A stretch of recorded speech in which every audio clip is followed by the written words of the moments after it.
I'm Mac Taylor, legislative analyst, and today my office released this report, an overview of the governor's 2011-12 budget. This is a report that we put out every year, a day or two after the governor has released his plan on January 10th. It provides our initial assessment of the governor's proposal, both his economics, his revenues, and we make comments on his various expenditure proposals.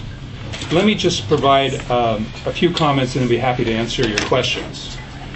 Our basic conclusion is that the governor's proposal is a very good starting point for the legislature. We think it has several positive aspects. First of all, the numbers, in our view, are fairly reasonable. We don't have any concerns about their estimate of the budget gap or the problem that the state is facing. Their economic and revenue numbers are reasonable. We do point out that, if anything, they may be a little bit pessimistic on the economic assumptions that they're assuming. The economy has been doing a little bit better in recent months. So therefore, we conclude that as far as revenues are concerned, there may be a little more upside than downside. We'll be looking at the revenues closely in the next 2 or 3 weeks as estimated payments are finished up. The first estimated payment is due on January 15th. This weekend will be kind of the last payments coming into the Franchise Tax Board, and we'll be assessing how the state's revenue performance is doing in that regard. In general, personal income taxes and sales taxes have been tracking fairly well.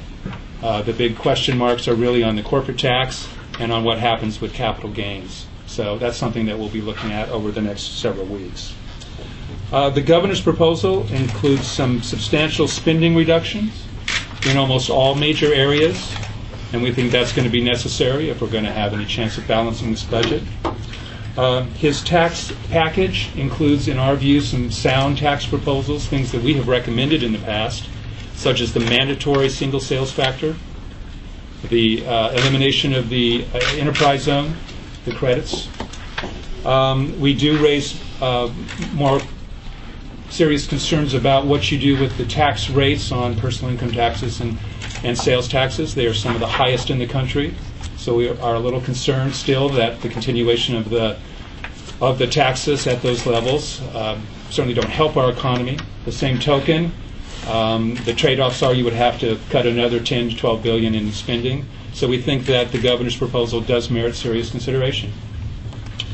The vast majority of the governor's proposals are ongoing, or at least multi-year. That's different from many past budgets. So we think that's an important point. We continue to face year after year these budgetary problems because we've adopted so many one-time or limited-term solutions. In this case, the vast majority of the spending reductions are ongoing, and his sales tax extension would be for the 5 years. The governor has provided some bold proposals in the areas of realignment and redevelopment. We think both of those proposals have a lot of merit, and the legislature should pursue them. And so I think the administration deserves credit for putting those issues on the table. Now, having said that, that doesn't mean that there aren't a lot of risks associated with the budget. Having just mentioned realignment and redevelopment, both of those are very complex proposals. They involve a lot of financial, policy, legal issues that will have to be resolved, and resolved in a fairly short period of time. And of course, a key issue that I think has already come up that you folks have questioned the administration about is what happens after the end of 5 years. You have ongoing responsibilities that shifted, and yet the money's run out, at least at the state level.